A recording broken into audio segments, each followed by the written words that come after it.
10 wild facts will change your Christmas tree forever. Think you know the Christmas tree? These 10 facts will change how you see that holiday staple. I mean, we see them everywhere, right? In our living rooms, in every single store, even lit up in the middle of giant cities. But have you ever actually stopped to think about where this crazy tradition came from? Like, who was the first person to look at a tree outside and say, "I'm going to drag that inside my house and put a bunch of stuff on it"? It sounds insane when you say it out loud, but billions of people do it every year. So today, we're going on an epic journey through time. We're going to uncover the craziest, most unbelievable facts about the Christmas tree that I guarantee you've never heard before. I've spent so much time digging through old books and records to find these, and some of them completely blew my mind. The very first tree, the most expensive decorations imaginable. And a tree so tall it's basically a skyscraper. This isn't just a history lesson, it's the secret story behind one of the world's biggest traditions. This is part of a series where we're sticking strictly to the facts. No opinions, no fluff, just pure, mind-blowing information that will make you the most interesting person at your next holiday party. Chapter 1.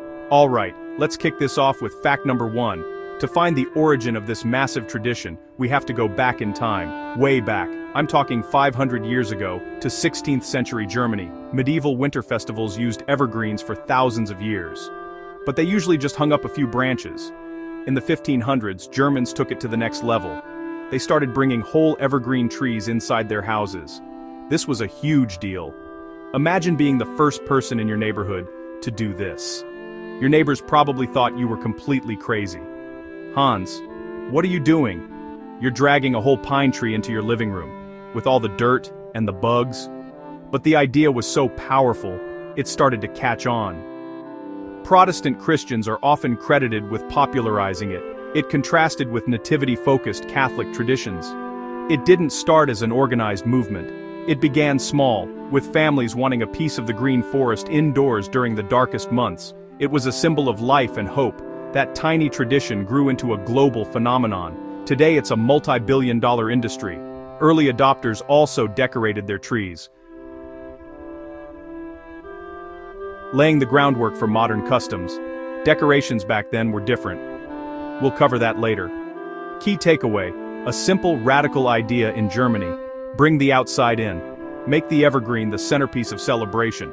Remember, it all began with trend-setting Germans in the 1500s. They were influencers before social media. They didn't have TikTok. They didn't have Instagram. It still spread because the idea was awesome. That single act, bringing a tree indoors, is the seed of the global Christmas tree tradition. Chapter 2. So, people in Germany are bringing trees into their houses. But how do we actually know this? They weren't posting selfies with their trees. Fact number 2. The first time the tradition was ever written down. For historians, if it's not written down, it's like it never happened. Finding that first mention is like finding the world's first tweet about a new trend. It's the proof, hard evidence. And we have it. The year, 1531. Place, Célestat, Alsace, now part of France. An administrative record mentions a rule letting people cut small evergreen trees from local forests for Christmas. Imagine people rushing into forests to grab trees. It's mind-blowing because it's a government document, not a poem or a story. That boring official paper is why it's so important. It proves the tradition was already widespread. Cities had to make rules to manage the Christmas tree rush. They were worried people would chop down all the trees. This single piece of paper from 1531 is our ground zero, the oldest solid proof the Christmas tree existed. Other records follow. A guild of merchants in Bremen put up a decorated tree in 1570. In Strasbourg in 1605, families set up furs and decorated them with paper roses, apples, sweets. The evidence piles up. The tradition exploded across the region, so while the custom may be older, 1531 is the date we can point to and say, here it enters the record, the anchor point for the whole story. Every tree, from your desk sapling to Rockefeller Center's giant, traces back to that simple legal notice from a small German town nearly 500 years ago. Chapter 3. Okay, we know they had trees, but what did they put on them? You can't just go to the store and buy a box of ornaments. This is where we get to fact number 3. Early Christmas trees were decorated with things you could eat. We're talking apples, nuts, cookies. That's it. Your decorations were also your Christmas Day snacks. How cool is that? It's like decorating your tree with $1,000 worth of candy. The most common decoration was the apple, specifically, red apples. These were meant to represent the forbidden fruit, Adam and Eve. In medieval Germany, one of the most popular plays performed around Christmas was the Paradise Play. These plays often featured a paradise tree decorated with apples. So when people started bringing trees into their homes, they just copied what they saw in the plays. It was a direct link to that story. But it wasn't just apples. They would also hang up wafers, which symbolized the Christian sacrament, and all sorts of cookies and pastries, often shaped like stars, angels and hearts, and of course nuts. It was a completely edible Christmas tree. Imagine being a kid back then. The anticipation wouldn't just be about presents, but about when you were finally allowed to eat the decorations off the tree. It's a genius idea, and I'm kinda surprised we don't do it anymore.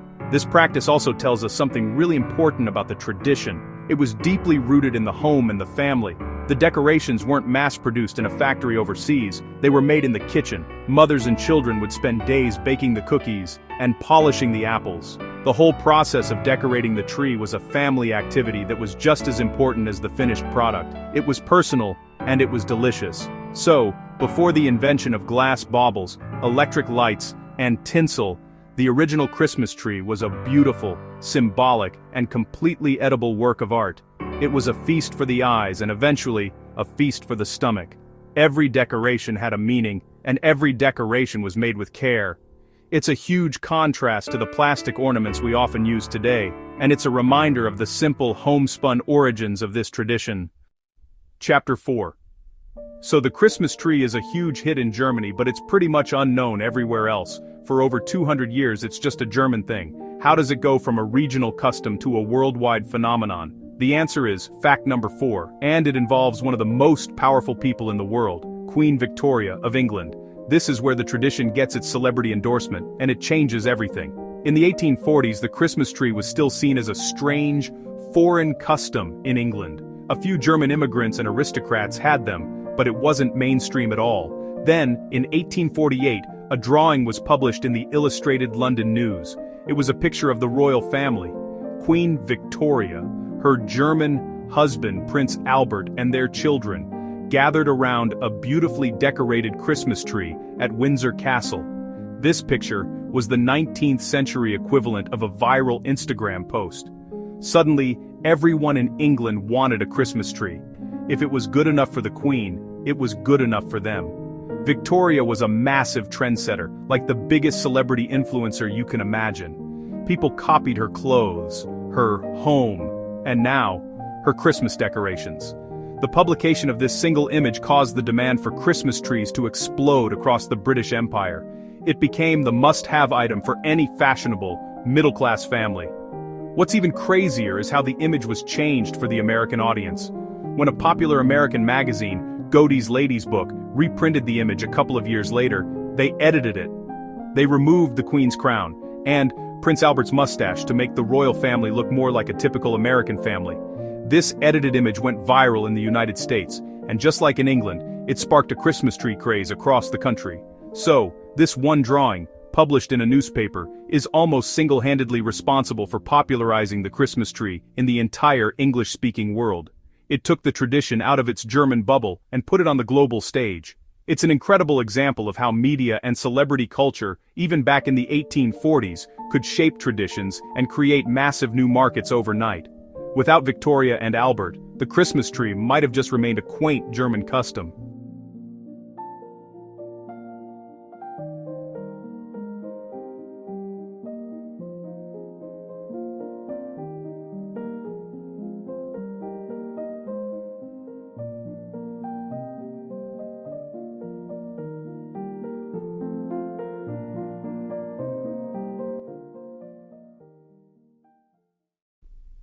Chapter 5. We've seen how the tradition started, but you know how we are. We always push things to the extreme. Fact 5. The world record for the tallest Christmas tree. We're not talking about the one in your town square. We're talking about a tree so massive it's hard to even comprehend. For this, we go to a shopping mall in Seattle, Washington. The year was 1950. Northgate Shopping Center wanted to do something huge to attract shoppers. They didn't want a big tree, they wanted the biggest in history. And they found it. A colossal evergreen from the Pacific Northwest, 221 feet tall, absolutely insane. That's taller than a 20-story building. Graphic overlay comparison, Statue of Liberty. It's almost as tall as the Leaning Tower of Pisa. Getting this monster tree to the shopping center was a monumental challenge. It required special logging equipment, a custom-built truck for transportation, and a massive crane to hoist it into place. The logistics alone were a crazy feat of engineering. The whole city buzzed with excitement. People came from all over to watch it be set up. It was the ultimate publicity stunt, and it worked. Once it was up, decorating it was another epic task. They needed thousands of giant custom-made ornaments and miles of lights to cover the whole thing. It was a spectacle unlike anything seen before. It dominated the shopping center and changed the skyline that season. It became a legend people told for decades. That 1950 record still stands today. No one has officially displayed a taller-cut Christmas tree. It represents the peak of commercial Christmas spectacle. It shows how the humble tradition of bringing a small evergreen tree indoors evolved into a competition to see who could create the biggest, most awe-inspiring display. From a family home in Germany to a 221-foot giant in Seattle, that's one heck of a journey for the Christmas tree. Chapter 6. For hundreds of years, a Christmas tree meant one thing: a real living tree you cut down. But in the 20th century, a new challenger entered the ring. Fact 6. The rise of the artificial tree. The first artificial trees appeared in 19th century Germany. Goose feathers dyed green attached to wire branches, a solution to local deforestation.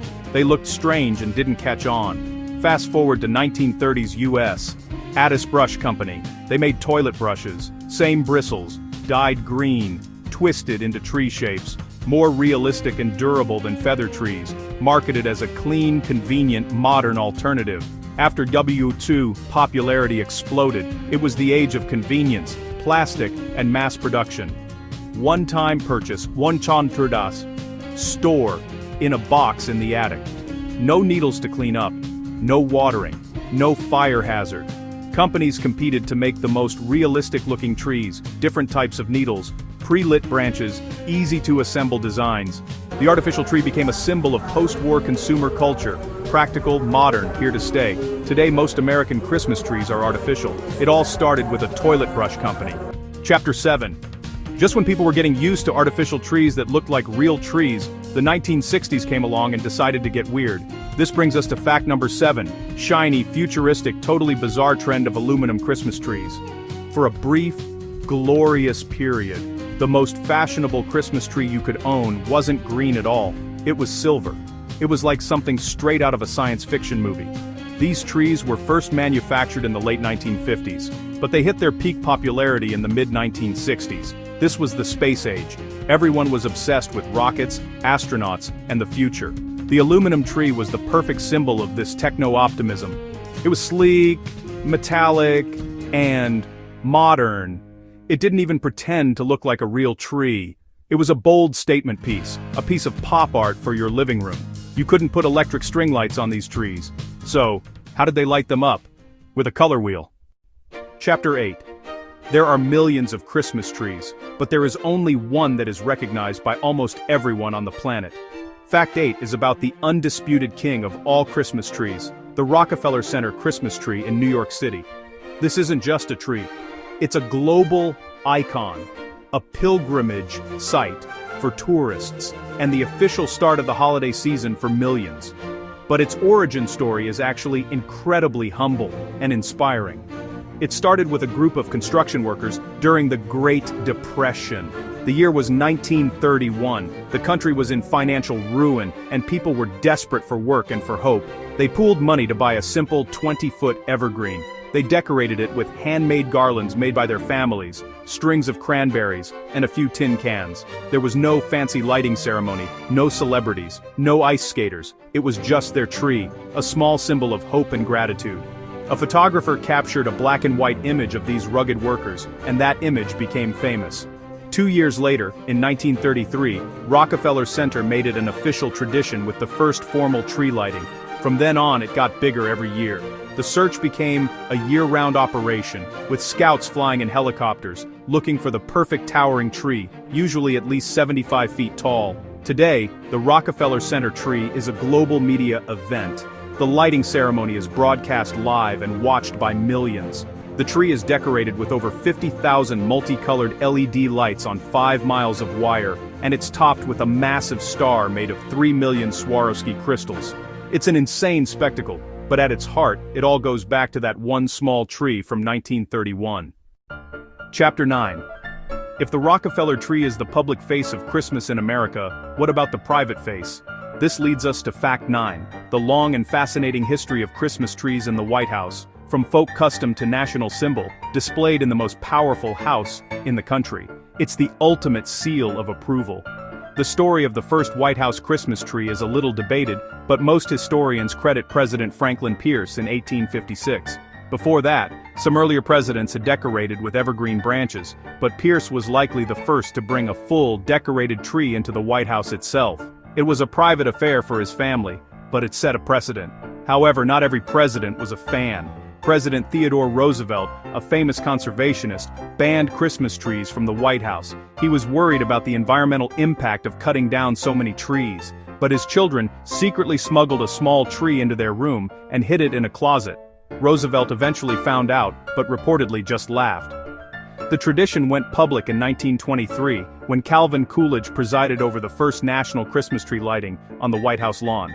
This public tree was meant to be a symbol for the whole nation. Since then, the national Christmas tree lighting has been an annual event. It's meant to bring the country together. Inside the White House, decorations grew more elaborate. Since the 1960s, each First Lady has chosen a theme for the Blue Room tree: patriotic motifs, celebrations of American crafts, nature.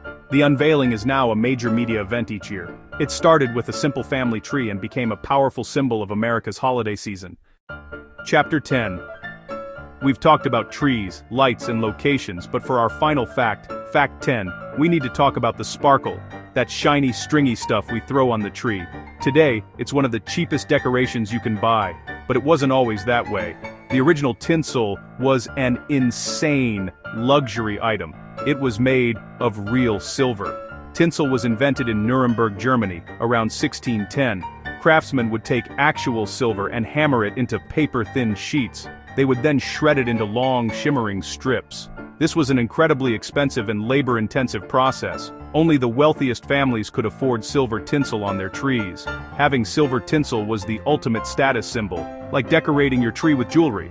It would catch the candlelight. They used real candles on trees back then. That was a huge fire hazard. But there was a problem: silver tarnishes. Over time, shiny tinsel would turn black and dull from candle smoke. For centuries, tinsel remained a luxury item. Cheaper metals like tin and lead were used to make it more affordable. Lead was heavy and poisonous.